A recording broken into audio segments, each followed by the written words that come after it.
Gotta get this guy Nick's hat. Anyways, we're back. Another episode. Nothing's off the table. I'm sitting across from a gentleman named Malik Keene, DC native, right? Yeah, pretty much. Born in New York. Well, if y'all call it New York, upstate New York. Yeah, it still counts. And it does. It counts. It counts. Then moved to DC like 2 weeks after that. So, he's sober, drugs, alcohol, and gambling. We got connected through our friend Rob from ODAT Gambling Awareness. You also went on Adam, Modern Meeting, both great people. We love them. And I've heard some of your story. I've tried not to watch it because I don't like to know people's story, because then I start making up premeditated questions where I prefer this to be just a free-flowing, organic conversation. But you are a sober coach now. You have your own business. You're all about recovery. I see you post on Instagram. It's all about recovery. Really good to have you here. And we were talking, I went to college in DC. I don't even know if I'm allowed back in DC, bro. I haven't tried since I got kicked out. But I bet you if I go back there and I say, oh, I know Malik Keene, they'll be like, oh, you're good. I wouldn't say all that. Good to have you, bro. Hey, thanks for having me. Good to have you, yeah. Appreciate it. Tell me about your upbringing, bro. Tell me about your journey into sobriety and how you had to have that awakening. Yeah, thank you, man. I grew up, like you said, in DC. Started in DC and then moved outside of DC to PG County, Maryland. That's where I grew up from. Pretty much stayed there pretty much my whole life. But it was I come from a loving family, so a lot of support. Shout out to my mom and dad. They still married after it'll be 60 years, God willing, next month. Shout out to my brother and my sister, my cousins, my uncles and aunts. So I had a loving family. Grew up a real close-knit family. But, what happened was going in the transition from elementary to middle school, I started coming across some bullying. I got bullied and teased because I was overweight and stuff like that. And that really did something to my confidence and my self-esteem.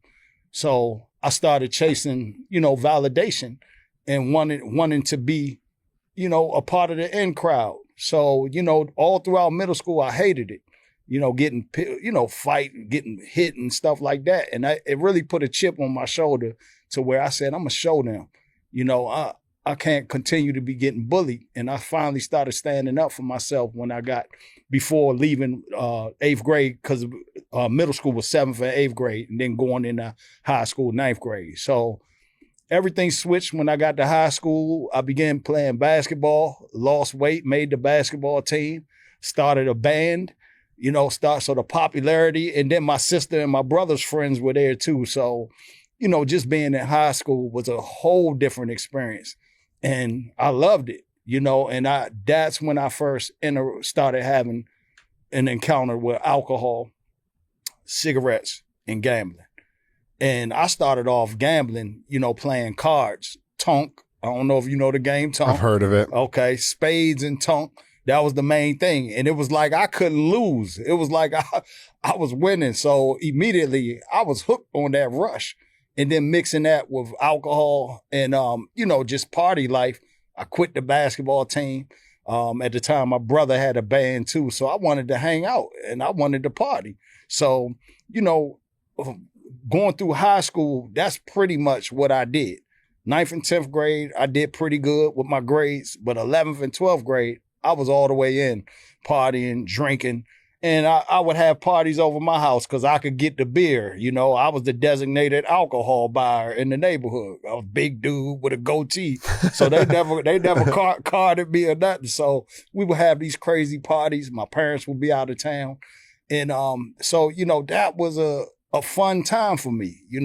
It always starts out as fun, right? Yeah, of course. So, and you always win the first time you start gambling. Yeah. That's just always the way it goes. The worst thing you could do, right? Yeah. So that dopamine hit and the rush of doing all that stuff, I loved it. So barely made it to graduation because I skipped pretty much, other than my mandatory classes that I needed to take to graduate. I was skipping school my 12th grade year, pretty much the whole year. And made it into college. I went to Howard University. My father was a dean of residence life up there too at the time. But I had to go to summer school because my SAT scores was bad. And, you know, I just had my grades weren't the best. So I get to Howard right out the gate, freshman year. That's all I did was gamble. My dorm room became the casino. They called it the casino because that's all we did. We gambled. Like I would not go to any classes. I would have my door open, all of my colleagues walking by, coming from class or going to class, and it was a game started every on the hour, every hour. So I started winning crazy, you know, for that, relatively speaking. Yeah. For a college student making thousands of dollars a week, you know, and I was hooked. So first semester, I'm on academic probation. I'm loving the money coming in. And I also started smoking weed at this time. And I also started selling crack because Howard, I would stay on campus during the week, but I would go home on the weekend and be with all my friends in the neighborhood and stuff like that. So selling crack and things like that. So my whole college experience, especially the freshman year, was just gambling, winning a lot of money, you know. And I had that void in me, you know, using the money to buy clothes and put rims on my truck and, you know, stuff like that. And also to support my other habits, the drinking, smoking, and things like that. So that was pretty much my college experience. I never graduated. And after college, well, what happened is my brother, he was a big time producer locally in the area, and he ended up getting signed to a record deal. Madonna actually signed him, Maverick Records. So I dropped out of college and moved with him out LA, and moved from LA. They did an album out there, and then I started chasing a rap career myself, and moved from LA to Atlanta, and that didn't work out, the music. And I look back, thank God it didn't, because that's not a place to be when you dealing with addiction or dealing with problems like that, because we know about that industry, you know. So, you know, that didn't pan out. But I still was drinking and smoking weed every day. Like I was smoking weed every day from like 18 till I stopped drinking and drugging at 49. So, but the gambling wasn't as much during that time. I might have been placing bets here and there, but when I got back to DC, moved back to DC, I started getting heavy into. Now I'm of age. I'm going to the casinos now. Got introduced to that, and then also gambling. Back to playing tonk and spades. You know, so the gambling was always there. But it was that brief time when I was chasing the music career, and that didn't work out, and came back to DC. So, you know, from there, man, I ended up working jobs that, you know, delivery jobs, stuff like that. But I was really chasing that type of lifestyle, and my alcohol started increasing, smoking weed every day, like I said. And then I even dibbled back with lacing, you know, the crack, lacing it with the weed and nicotine. I would do that here and there. So, you know, fast forward a little bit, I started a business after that. I began to, you know, look at my life and say, man, this, you know, I don't want to end up just doing this the rest of my life. What's the purpose of my life? And I took me and one of my buddies, we started a moving company. And I'm still in business, you know, Congrats. By the grace of God. But we started that, and I really I locked in on it. And I stopped gambling. I stopped lacing, but I always was smoking weed. Yeah. That was like every day. And I locked in on that, man. And it took me like 6 years to build that business. And when I finally got to a place where I had employees and making money, I got it up to making like $250,000 a year. And that was good money to me. So I was like, I made it. And I said, you know what? It's time to celebrate. You know, you deserve it. You put in all this work. So this is when the Texas Hold'em, well, I guess you could call it the big boom of that hit. And me coming from a background of loving cards, gambling and cards, man, poker, I took to it immediately. And I loved it, you know, watching the World Series of Poker and all of that. So now I have free time because now I'm delegating work to my guys moving, doing the moving stuff. And I got all this time now. So started throwing poker parties, started going to poker parties, and then it spiraled into going to the casinos. And this was before Maryland Live and Horseshoe and MGM was built in Maryland. So my favorite casino was Dover Downs. I would drive up Dover Downs and I would take a bankroll up there, and I ended up staying weeks at a time up there. I would go up there and say, I'm gonna go for a day or two. I might be up there 5 or 6 days, come home and repeat the cycle because I got reeled in thinking I'm a big shot now. You know, I got money in my pocket, money in the bank. Where were you when you were going to Dover Downs? You were just playing Texas Hold'em, or you were playing like blackjack and all the casino games? All of that. That's when, because craps. Craps. Even before that, around the neighborhood, when I came back from that LA trip with the music, that's a big part of it. Craps was real big in our neighborhood. So we used to have crap parties. It would be our clique against another. They'll bring their guys over there. We bet against each other. So I love craps too. And when I got to the casino, it was everything. It was craps, blackjack, Spanish 21, roulette, poker, and sports betting. So you know what's crazy is when I was in college, I had a similar experience in the sense that my freshman year was a disaster. It was academic probation for a semester, drugs, drinking, gambling. And then I got pulled out for a year, and then I came back my end of my sophomore year, and I decided, I thought this was a good idea. No one wanted to drive to Maryland Live. So I said, fuck it. I'm going to order a blackjack table on Amazon. I'm going to order the card shuffler, and I'll be the house. And I had people coming in and out all the time playing $20 hands, $50 hands, whatever. And it was like the casino, but I used to drive to Maryland Live all the time, bro. All the time. And then I used to go to this very, wasn't a nice strip club. It was called Fuego. You heard of Fuego? That does sound familiar. Where is that? I don't even know. I wasn't a big strip club. I was like the only like preppy white dude in that place. It was like all like Spanish people and like bring your own beer, and like it was fucking sketchy. But that's where the shit takes us. Places where we do not belong. But back to you. So you're going to Dover Downs. You're playing all these. Do you have a partner in your moving business? Yeah. Is he saying anything to you? Are you like at this point starting to think like maybe I have a problem, or you're just kind of like, I can afford it, so it's all good? Well, you know what happened? Like going to Dover Downs, my problem started to show itself because he was running the daily operations now, get the crew together. He would be out on the jobs doing the moving jobs. And I was just doing the administrative stuff, booking the jobs, all of the business part of it. So what happened was, being in Dover for those days at a time, they're calling me.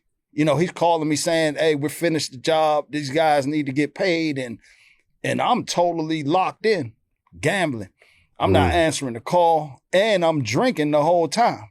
Like I was one of those that drank with my gambling all the time. Yeah. It just every time I did that, that's what it was, drinking and gambling. So, you know, I'm slipping, you know, big time. So that it started to show real early, actually, when I started doing that. I would say within a year or two of going up there, it started to start crumbling.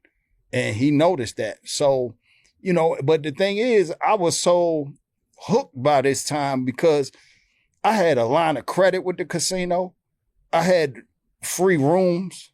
They comping me the food, concerts, all of that. So I'm like, this is the life. And you know, that delusion, thinking they love you in there, like everybody knows my name and I know all the pit bosses and all of that. So, you know, it just spiraled real fast for me. How long ago was that? That was, I'm gonna say around 2000 and I'm gonna say around 2010, 2011. Got it. Cause I caught a DUI at 21, the age of 21, which was years ago. Yeah. And then I caught a second DUI in 2012.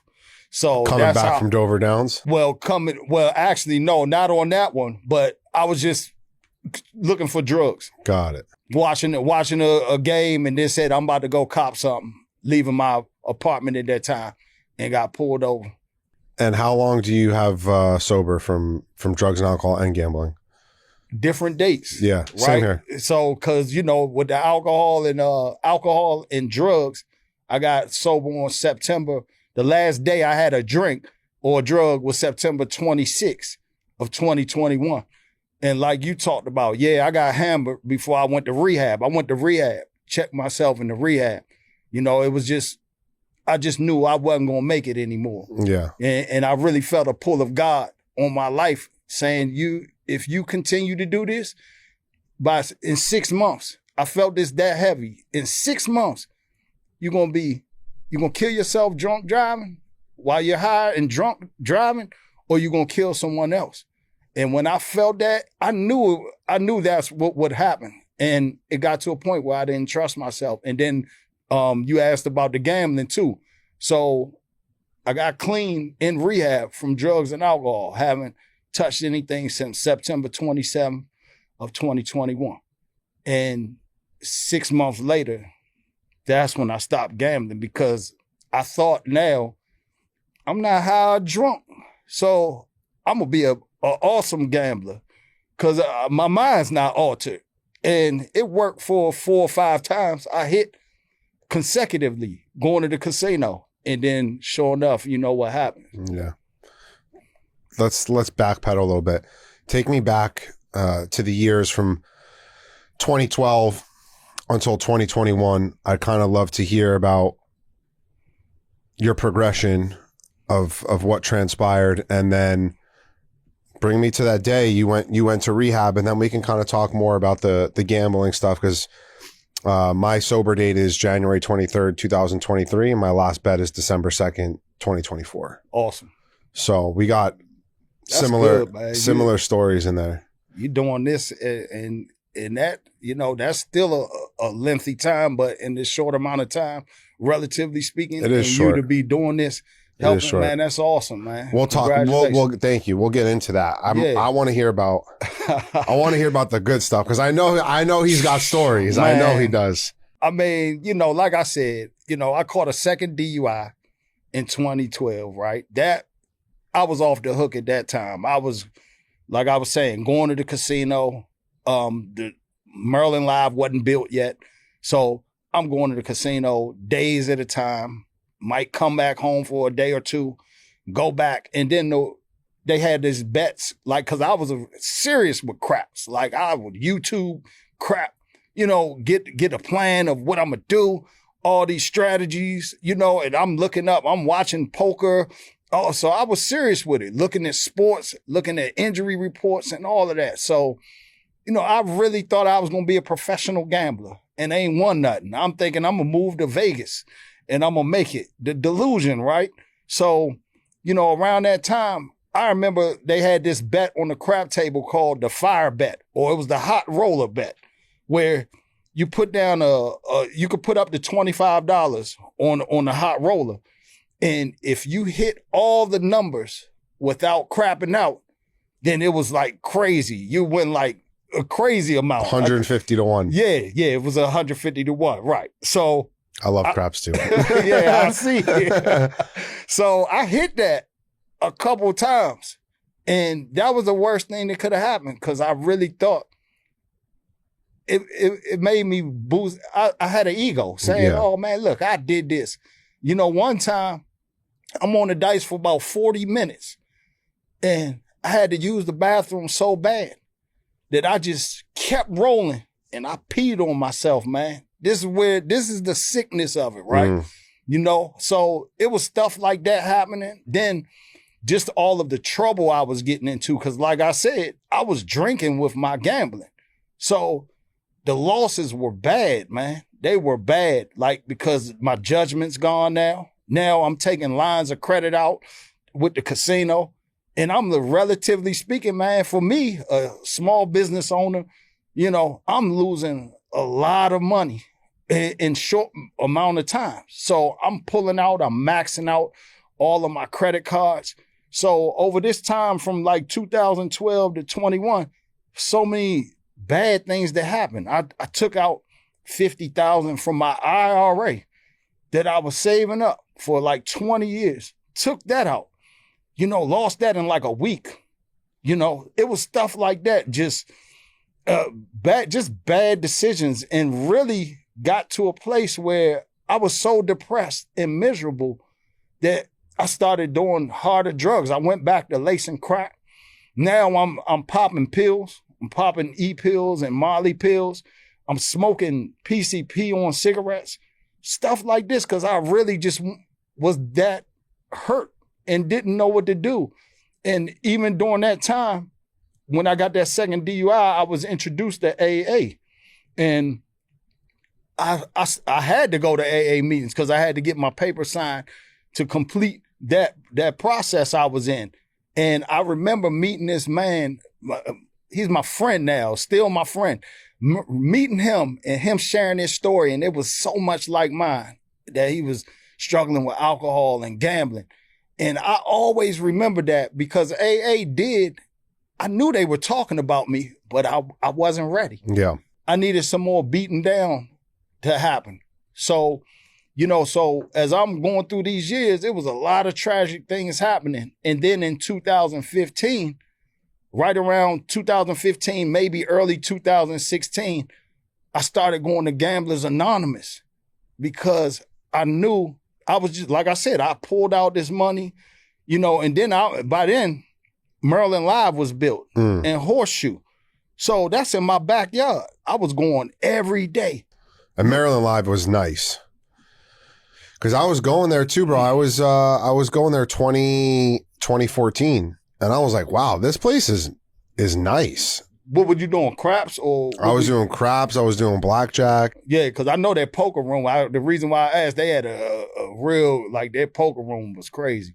And I was doing crazy shit to get money to go there. Like, I was like calling my mom being like, hey, I have a economics final coming up. Can you please PayPal my tutor $5,000 for the semester? And I have her PayPal one of my best friends. I'm like, yo, you keep $500. Give me the other $4,500. Let's go to the casino tonight. That's what we do, man. The lies and stuff we think we would never do. Did you feel like when you walked into a casino, you just felt so alive? In the beginning, I did. But towards the end, I would get this feeling in the pit of my stomach because I knew I was going to lose. Yeah. Like, I would be driving to Dover because I'm going to talk to, you know, I banned myself from live Maryland casinos because I hated live. I know you said it was nice. I hated live. Yeah. I had so many experiences, bad experiences up there. Like, I would go to live and I'd be so drunk and gambling. I remember a period of time, I lost my phone in Maryland Live like 6 times within like 3 months. So bad that I kept calling the phone insurance. They were like, look, you can't lose your phone again. You're going to have to pay out of pocket. But stuff like that would happen. I remember one time I was winning on the crap table and I leave the table.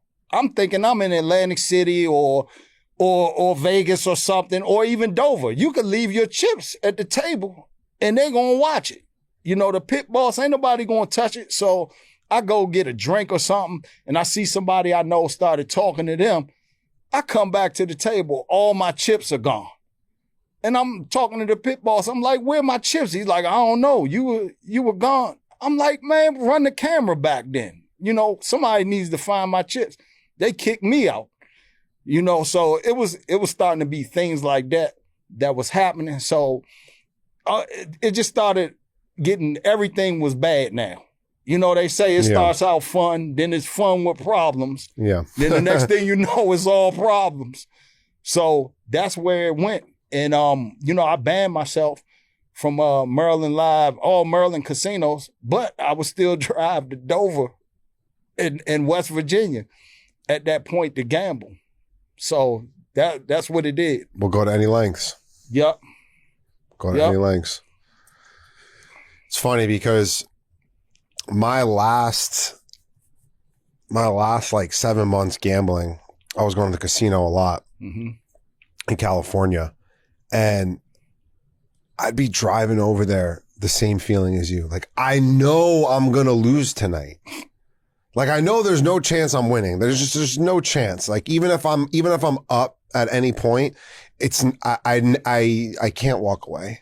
Like, my friends always joke with me that if I had walked away every time I was up, I'd be a multi-billionaire. Cause bro, I was crazy. I pressed everything all the time. I was never like, there was no strategy with me. It was like, I'm going to bankrupt this casino tonight or I'm going bankrupt. It's either or. And I was always the one that went bankrupt. But that feeling that, like, it's interesting because since I've started posting the gambling content, like, there's a lot of people who comment on it and they're like, dude, just don't go and fucking gamble all of your money. Like, be responsible. And I'm like, brother, like, that, if we could do that, I wouldn't be on this fucking podcast or in $1 million worth of fucking debt. Talking about how every time I placed that one bet, whether it was $5 or $5,000 or $50,000, I had no control over what I was about to do next. That was it. That's it. Once I start, I can't stop. And I would love to hear, I'd really love to hear about your last day drinking, and then we can get into your last day gambling, kind of the different surrenders you had to have with yourself, because it is an internal surrender, right? Like, we have external surrenders. An external surrender would have been that DUI, right? But external factors are not enough for us to stop until we have that internal one. So I'd love to hear about your last day drinking and kind of what brought you to your knees, and then your last day gambling and what brought you to your knees with that. No, that's good. Like, the gift, I always say the gift of desperation, right? Yep. Having to be so desperate that, like, cause I did all those foxhole prayers, right? God help me. I'll never drink again. You know, get me out of this. And within 24 hours, I'm back at the liquor store. I'm back turned up again. So for me, it really was the pain. Like I told you, at the end of when I stopped drinking, I was so miserable. I even started having like suicide ideation. Not saying that I was going to do it. I didn't have a plan, but my mind started to be like, you're not helping nobody here. It might be better if you just not, I didn't care. That's when I'm doing drugs that I never thought I would do. And, you know, it was scary. Like I said, I couldn't trust myself. So my end came to, like, even along that time, between that time frame, 2012 to 21, around 2015, 16, I told you, GA, got introduced to that. And then another thing that changed my life was I actually gave my life to Christ at that time. And I said, you know what? I've tried everything else. I'm going to really try God. But even that, if I did, faith without works is dead. So even with that, I did start going to church. I did start praying. I started reading the Bible, and it wasn't what everybody told me it was. Because they were saying, oh, it's a bunch of religion and rules and all this. But that wasn't my experience. My experience was I'm reading God's word and I'm looking at my life, and this stuff is adding up. This stuff makes sense. So for me, it was always about a relationship. And I'm starting to feel that even in the midst of me drinking all the time. I would leave church and go straight to the liquor store and go straight to the casino. But I kept going back. I kept saying, God, I believe you can possibly do this for me. Because I saw him do it for other people. But it was about a matter of me trusting that and believing that with all my heart. So that was a big thing that happened. So when I started doing that regularly, and then I got to a place that led me to 2021 when I finally went to rehab.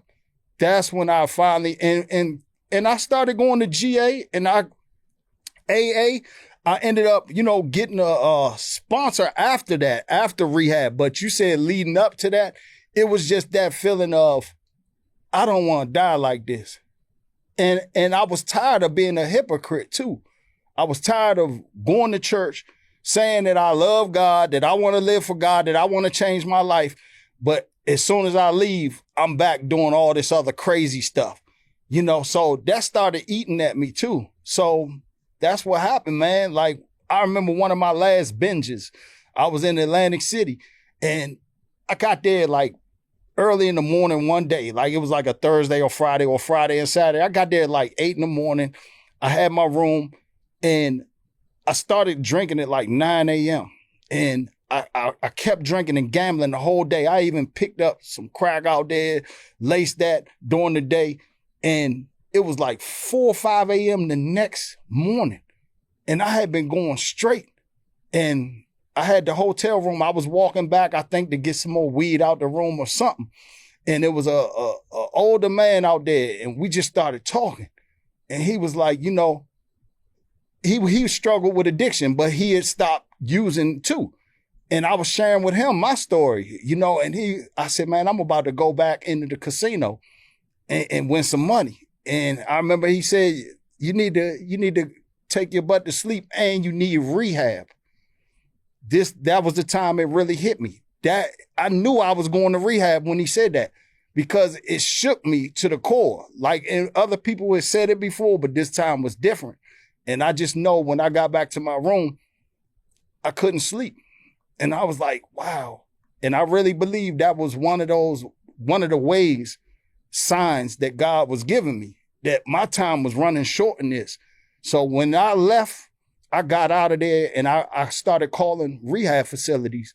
They said they take my insurance 100%. And I looked at my schedule on the last moving date I had, and I blocked it off after that for 30 days. And it was some things leading up to that. Like, I almost caught a third DUI that same year that I checked in the rehab. And even after both of those things, I still went back to drinking, driving. Almost got in another car accident. I had several car accidents too. My life could have been over. So those were the things that was like, you're not going to be around long.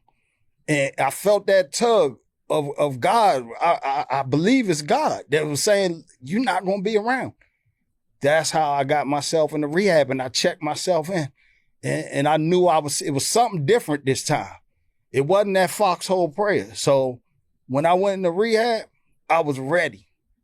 And I thought it was going to be for everything: drugs, alcohol, gambling, and cigarettes. It just so happened it was drugs and alcohol then.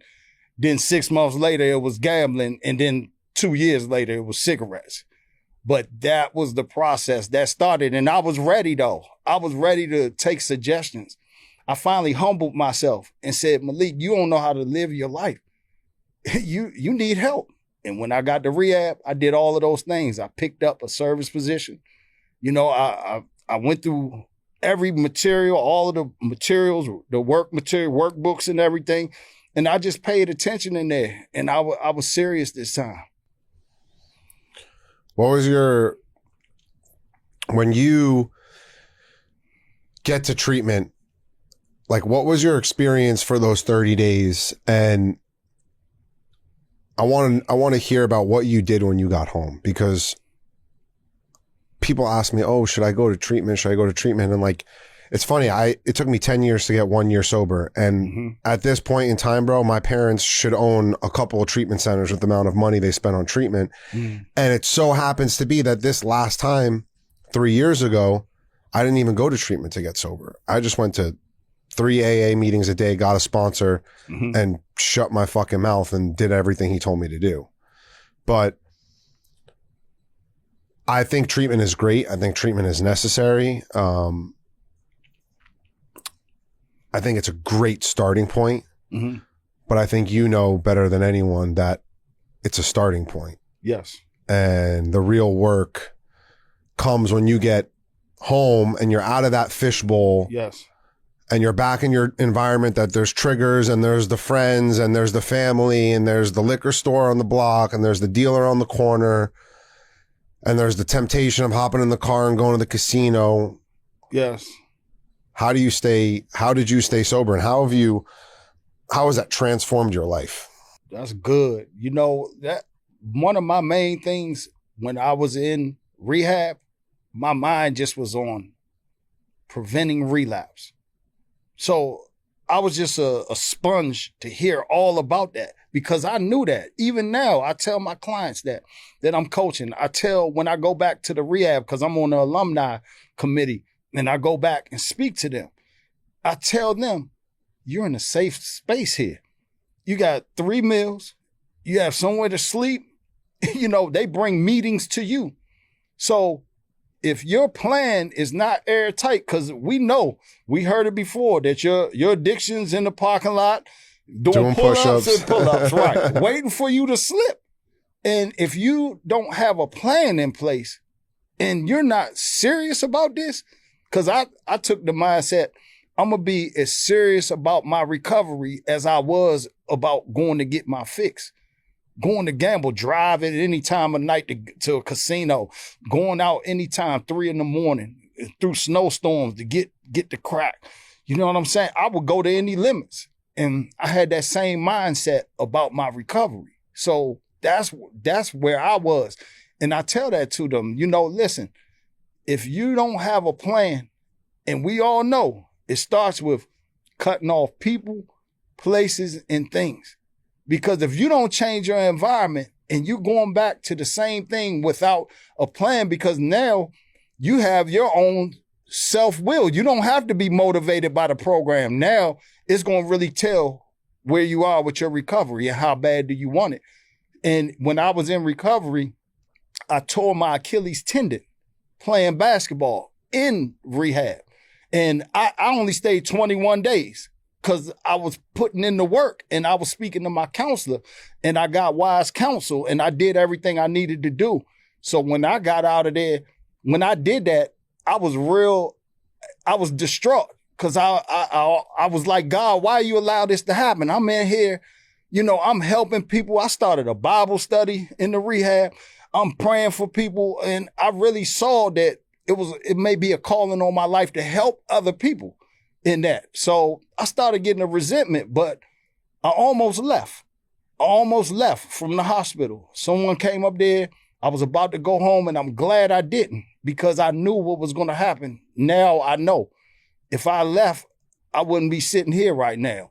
So that plan, that drive to want to get clean. And like you said, I took every suggestion. I did I probably did. They said do 90 and 90. I probably did like 150. I'm on crutches going to meetings. You know, I got a sponsor. I worked the steps. I was praying. I read the literature. You see what I'm saying? I got a therapist. I got a mentors, wise counsel, including my pastor. And I surrounded myself by people that I could go to when I felt froggy, when I felt that thing creeping up on me, when those urges and those cravings came up. So if you don't have that in place, it's going to be real tough for you. So that's one of the main things that I would say to make sure that you have a strong accountability support team.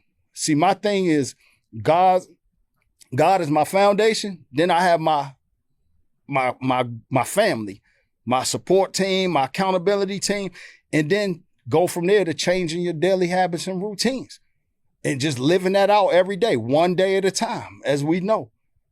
So that's what I did. You still have the moving business? Yeah. It's doing well? Well, this economy right now, I'm struggling right now with it. Yeah. This is honestly, man, God's been so good because I've been in business in April will be 25 years. Wow. And this is the worst year. This past year has been the worst year I've had. But with that being said, you have another business. Yes.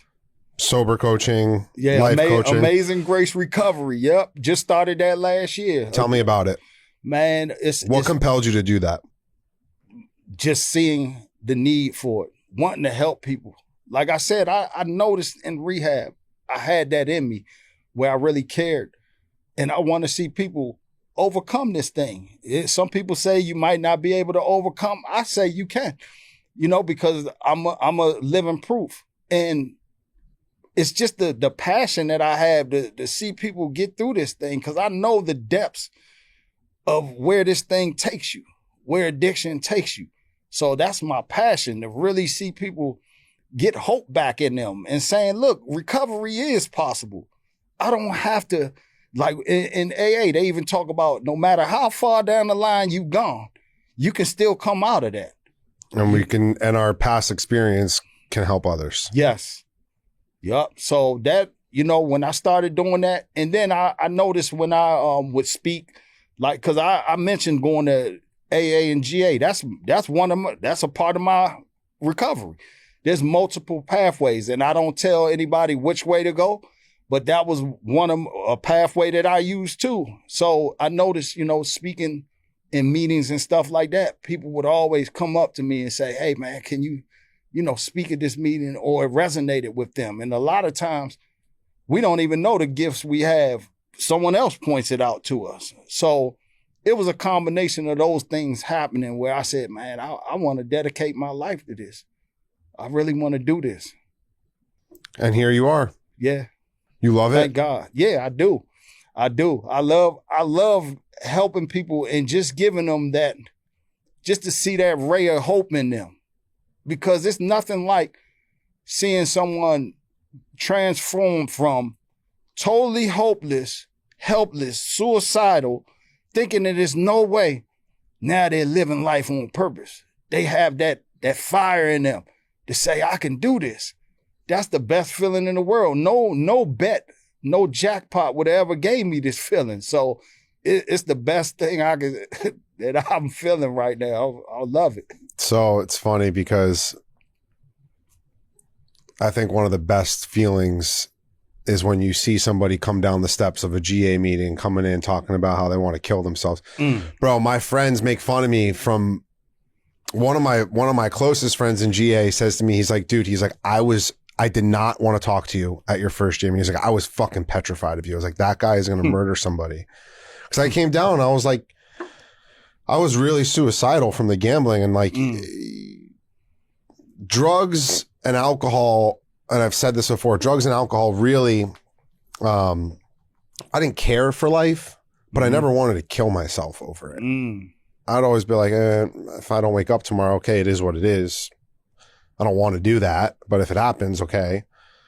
But gambling, I had a plan. Didn't see a way out, didn't see light at the end of the tunnel. And, I'm just so grateful that things worked out the way they did. And like I had a foxhole prayer my last week gambling where I was like, please let me hit a bet or just give me an out. And my out came that week. And someone who I owed money to called me and was like, if you don't get honest with me, I'm going to send you to fucking prison. Wow. Where's my fucking money? Get honest with me. I'll help you. If not, I'm sending you to prison. And I'll never forget. I was shopping for clothes. I was so fucking, dude, I was like 100 pounds heavier. I didn't fit into any of my suits. And it was like that moment that just like came over you, just like that surrender. I was just like, hey man, I'm done. I'm fucking done. And I like went outside, got on the phone with him. I just like, I'm in the whole $1 million. I've been gambling for 12 years. It's all a lie, blah, blah, blah. I took this money, I took that money. I promise I'm going to pay you back. I just need time. And he was just like, all right, you need to get your mom on the phone. He's a good family friend. Long story short, I didn't get my mom on the phone. I got my sister and my fiance on the phone. And from there, that was a Friday. I called my first ever AAGA sponsor, this guy, Ronnie A. And I said, man, I'm in the jackpot. And he said, yeah. He said, all right. He's like, come on down. Meet me Monday at the diner. Went to the diner on Monday and then went to the Tuesday night GA meeting that they had gone to in 2016.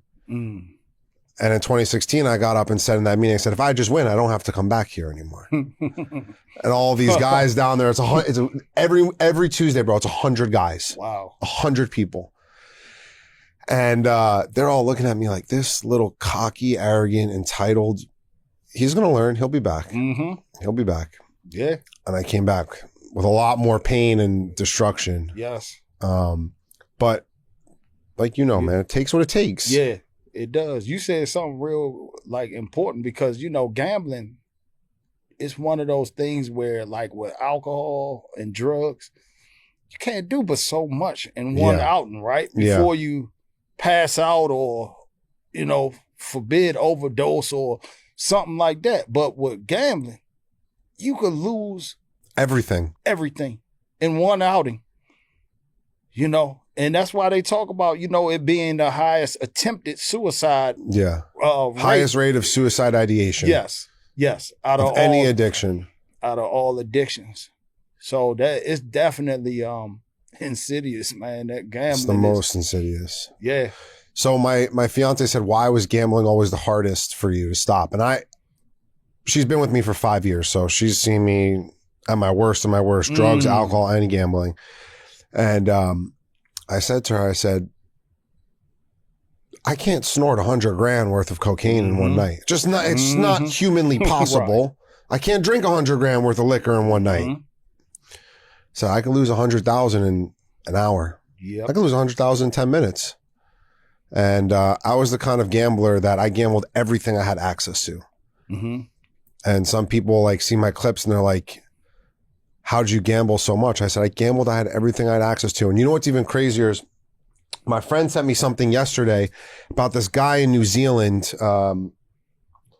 He lost 100 and it's perfect. Pull it up right here. A guy in New Zealand, Australian property investor Harry Kavas is frequently mentioned discussions about extreme high stakes gambling. He wagered vast sums at Crown Casino in Melbourne. Court findings later showed his total losses reached roughly 1.5 billion. At times, he played in private VIP rooms, placing bets so large that one reported session resulted in a loss of $160 million. And that goes on to say, blah, blah, blah. He basically tried to bring a class action lawsuit against the court and saying that they should have taken stronger steps given his history of problem gambling. He obviously lost that case. And my friend said LJ in billionaire Australian form, referring to me. And I said, if I had access to 100 million, I would have gambled 110 million. Once I place the first bet, I have no control over what happens next. Yep. What they say, one is too many and 1,000's not enough. Yeah. Yeah. And that's like, I think the main thing I want people to understand is that I never intended, if I went to the casino with $5,000 to play with, I intended to only lose $5,000 that night. I never intended to lose 100x whatever I walked into. I never intended to walk out of there with no money in my bank accounts and maxed out credit cards. But I couldn't help myself. Yes. Willpower's not going to do it. No. We tried it all, right? Yeah. Not taking your ATM card or whatever. Whatever. Then next thing you know, you're finding a way to get money. That's why I love the steps. When it talks about you have to believe that a power greater than yourself, for me, that's God, can restore you.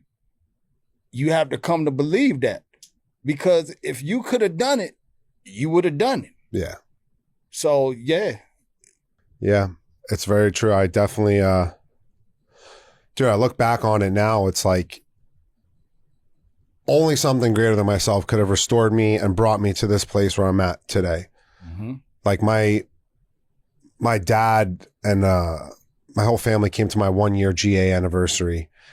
And my dad comes from, his father was a compulsive gambler who gambled away the house 3 times growing up. So the gambling addiction gene skipped him because he was so fucking traumatized. My grandfather would take him 2 hours in the car every weekend to go watch Highlight. Some crazy Asian sport, bro. It's like, and it's fixed. By the way, it's fixed. Right. It's a fixed game. And he would still go and lose. So my dad, he said a few words at my anniversary, and he just said that if you told me this is where my son would be a year and a half ago, I'd tell you you're crazy. And recovery is possible, but it's not possible without something greater than myself, because what's happened with my son is proof that only something greater than ourselves could have restored him to sanity. Yes. And I got emotional, obviously, but I sat there and I thought, I'm like, man, it's true. Wow.